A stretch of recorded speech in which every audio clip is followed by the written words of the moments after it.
Welcome to the fourth view and do for the first paper. Here I do a sample reading of a section of Hofstadter.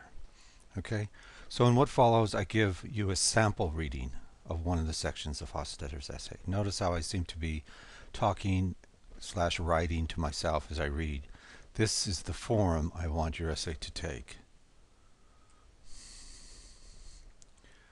My initial reading deals primarily with the section high-level mental chunks and that lack labels on page 130, 132.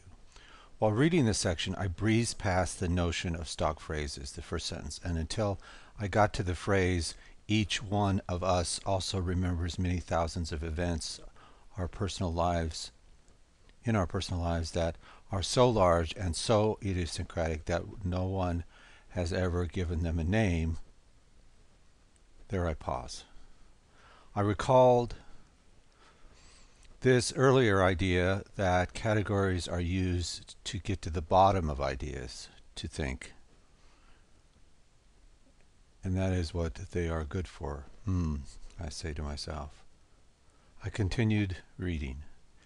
He goes on to say that these sharp memories he alludes to in this passage can be summoned up by events that occur much later in our lives.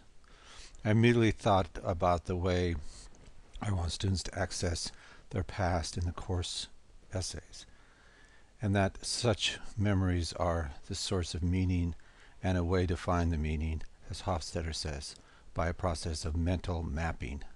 But as I write this now, I realize that merely locating the memory is not enough. There needs to be an investigation of the core of the memory and how it connects to a possible trigger in our lives. Present-day events have to be central to the core of the memory that has been rediscovered. Also, as I read this example, it sparked a memory of my own. Okay, let me stop for a minute here to complicate this a little bit more.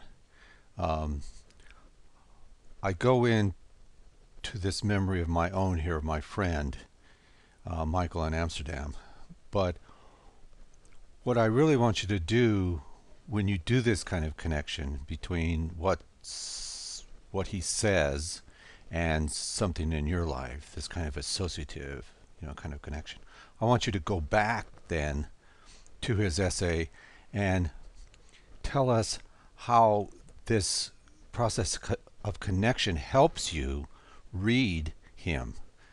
I don't want you to just leave it at the connection.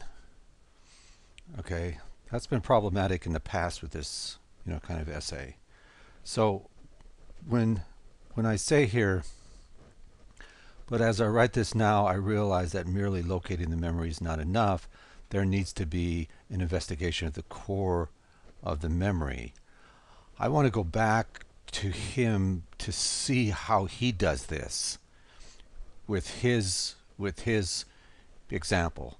So basically I'm reading along and I'm thinking about what I'm reading as I'm reading, and then I'm connecting to something in my own life and then going back to Hofstadter to see how he was able to use the connection that he made to make a particular point for himself. Okay, so it's not primarily about the connection, it's primarily about how you use the connection in your writing that you have to examine or analyze in his particular paper. Okay? All right, thanks.